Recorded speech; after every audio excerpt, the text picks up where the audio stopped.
रजनी पाटिल जी, असगर करबलाई जी, कमर अली खान जी, गुलाम रज़ा जी, मनोज यादव जी, यूसुफ अली जी, Congress party के हमारे प्यारे कार्यकर्ता भाइयों और बहनों, आप सबका यहाँ बहुत बहुत स्वागत, नमस्कार।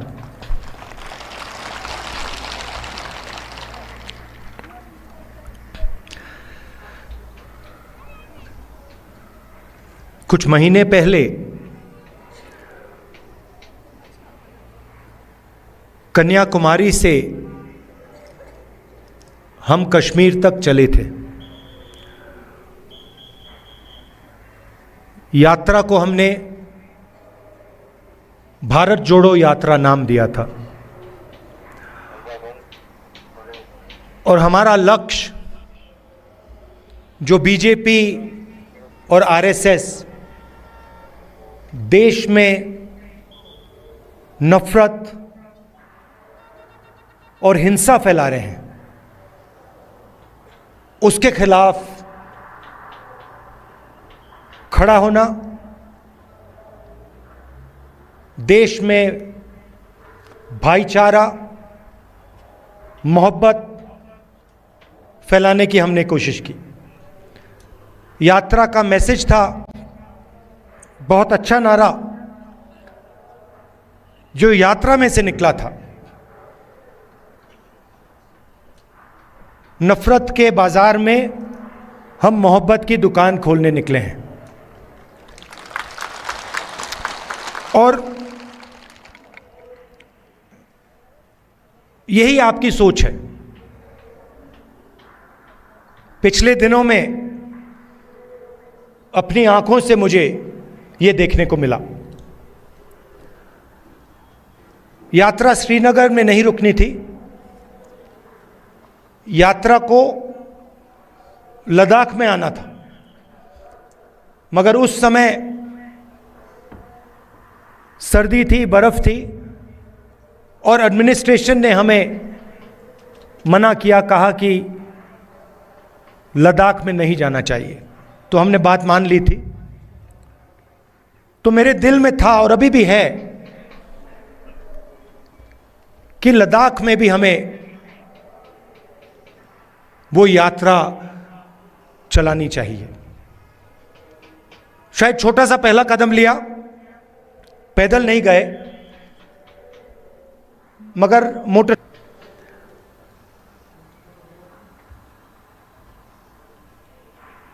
और लद्दाख के कोने कोने में मैं गया, लोगों से बात की,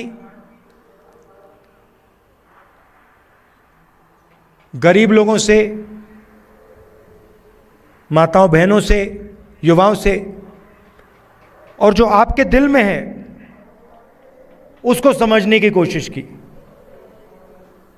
दूसरे नेता हैं, वो अपनी मन की बात करते हैं।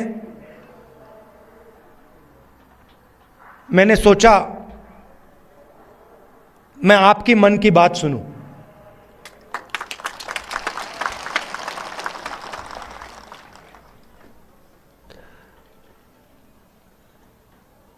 एक बात तो बिल्कुल साफ है कि जो गांधी जी की विचारधारा है, कांग्रेस पार्टी की विचारधारा है, वो लद्दाख के खून में और डीएनए में है। और मैं सिर्फ नहीं बोल रहा हूं आपको, ये मत समझिए कि मैं आपको भाषण में बात बोल रहा हूं। मोटरसाइकिल में मैंने पूरे लद्दाख का चक्कर काटा है और रास्ते में देश भर से हमारे लोग लेबर का काम करते हैं। बिहार से, राजस्थान से, उत्तर प्रदेश से, झारखंड से, छत्तीसगढ़ से, अलग अलग स्टेट से यहाँ लोग सड़क बनाने, लेबर का काम करते हैं। और मैंने जानबूझ के इनसे सवाल पूछा। मैंने इनसे पूछा, देखिए आप यहां सर्दी में काम कर रहे हो,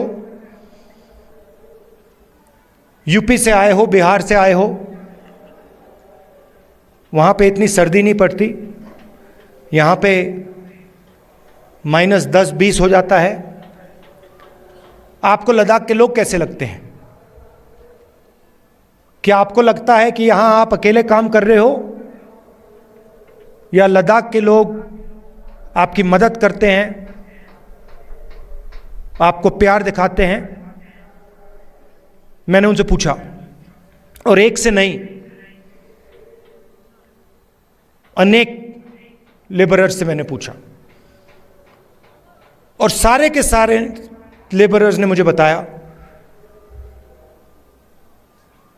कि हम अपने घर से हजारों किलोमीटर दूर हैं, हमारा परिवार यूपी में है, बिहार में है, मगर लद्दाख में हमें ऐसा लगता है कि हमारा दूसरा घर है।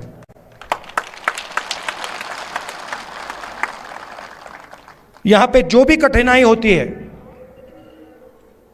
पत्थर गिर जाते हैं, चोट लग जाती है, सर्दी होती है, भूख लग जाती है, लद्दाख के लोग हमारी मदद करते हैं, और जब भी हम उनके पास मदद के लिए जाते हैं, वो एकदम हमारी मदद करते हैं।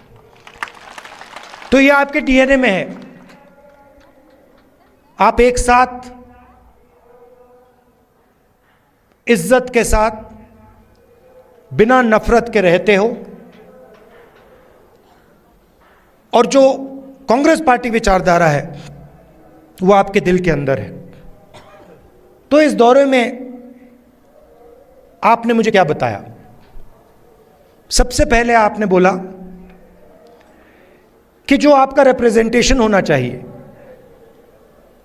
जो आपकी राजनीतिक आवाज होनी चाहिए, जो आपके लोकल गवर्नमेंट्स के लीडर होने चाहिए, वो आवाज आपकी दबाई जा रही है। आप जरूर यूनियन टेरिटरी बने, मगर आपके जो हक हैं, आपके जो अधिकार हैं, वो आपको नहीं मिल रहे हैं। ये आपने पहली बात बोली। दूसरी बात आपने बोली कि जो रोजगार के वायदे आपसे किए गए थे, वो वायदे झूठे थे, और लद्दाख के कोने कोने में अगर किसी भी युवा से बात की जाए, वो आपको कहेगा कि लद्दाख बेरोजगारी का एपिसेंटर है। तीसरी बात आपने बोली कि जो सेलफोन की कवरेज होनी चाहिए, जो कम्युनिकेशन का सिस्टम होना चाहिए, वो नहीं है। यहां शायद आपने लोकल एयरपोर्ट की भी बात की कि यहां पे आपका एयरपोर्ट है मगर हवाई जहाज नहीं आता है। तो मैंने आपकी बात सुनने की कोशिश की, और कांग्रेस पार्टी आपके साथ खड़ी है, और आपकी जो स्ट्रगल है, चाहे वो आपकी जमीन का मामला हो, चाहे वो रोजगार का मामला हो, चाहे वो आपका जो कल्चर है, आपकी जो भाषाएं हैं, उसकी रक्षा करने की बात हो, हम आपके साथ एक साथ खड़े हैं।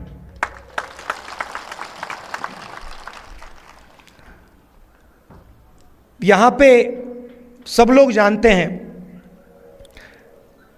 कि बहुत सारे नेचुरल रिसोर्सेज हैं। 21वीं सदी में सोलर एनर्जी की बात की जाती है, और लद्दाख में सोलर एनर्जी की कोई कमी नहीं है। बीजेपी के लोग ये जानते हैं, समझते हैं कि अगर आपको रिप्रेजेंटेशन दिया जाए तो फिर वो आपसे आपकी जमीन नहीं छीन पाएंगे। मामला जमीन का है और बीजेपी के लोग जो आपकी जमीन है आपसे लेना चाहते हैं। अदानी जी के बड़े बड़े प्रोजेक्ट्स यहां लगाना चाहते हैं और उन प्रोजेक्ट्स का फायदा आपको नहीं दिलवाना चाहते हैं। हम ये कभी होने नहीं देंगे।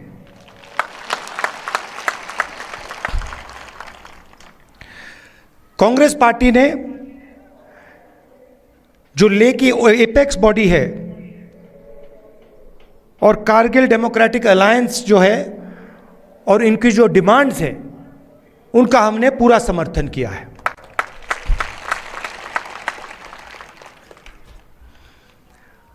आखिरी बात मैं आपसे कहना चाहता हूं, लद्दाख एक स्ट्रेटेजिक जगह है और यहां आने पर, खासतौर से जब मैं पैंगोंग लेक में था, तो एक बात बिल्कुल साफ है कि चाइना ने हिंदुस्तान की जमीन ली है। हजारों किलोमीटर जमीन हिंदुस्तान की चाइना ने हमसे छीनी है। और दुख की बात है कि हिंदुस्तान के प्रधानमंत्री ने ऑपोजिशन की मीटिंग में कहा कि हिंदुस्तान का 1 इंच किसी ने नहीं लिया है। यह सरासर झूठ है। लद्दाख का हर व्यक्ति इस बात को जानता है कि लद्दाख की जमीन चाइना ने हिंदुस्तान से ली है और प्रधानमंत्री जी सच नहीं बोल रहे हैं। और आपका जो रोल रहा है, खासतौर से कारगिल का रोल रहा है, उसके बारे में मैं कहना चाहता हूं। जब भी हिंदुस्तान को आपकी जरूरत पड़ी है, जब भी बॉर्डर पे युद्ध हुआ है, तो कारगिल के लोग एक आवाज के साथ हिंदुस्तान के साथ खड़े हुए हैं। यह आपकी हिस्ट्री है। यह आपने एक बार नहीं, अनेक बार देश को दिखाया है। तो मैं इसके लिए आपको दिल से धन्यवाद करना चाहता हूं और आपको आश्वासन देना चाहता हूं कि इस देश में बहुत सारे धर्म के लोग हैं, अलग अलग जात के लोग हैं, अलग अलग भाषाएं बोलते हैं लोग। हमारे लिए सब लोग एक हैं और इस देश में सब लोगों को इज्जत से, मोहब्बत से रहना चाहिए। आप यहां आए, आपने अपना कीमती समय मुझे दिया, इसके लिए मैं आपको दिल से धन्यवाद कहना चाहता हूं। और अंत में कहना चाहता हूं कि अब मैं लद्दाख के चारों ओर घुमा हूं और शायद ये हिंदुस्तान की सबसे सुंदर जगह है और यहां के लोग दिल से बात करते हैं, प्यार से बात करते हैं। इसके लिए आप सबको बहुत बहुत धन्यवाद। नमस्कार, जय हिंद, सलाम।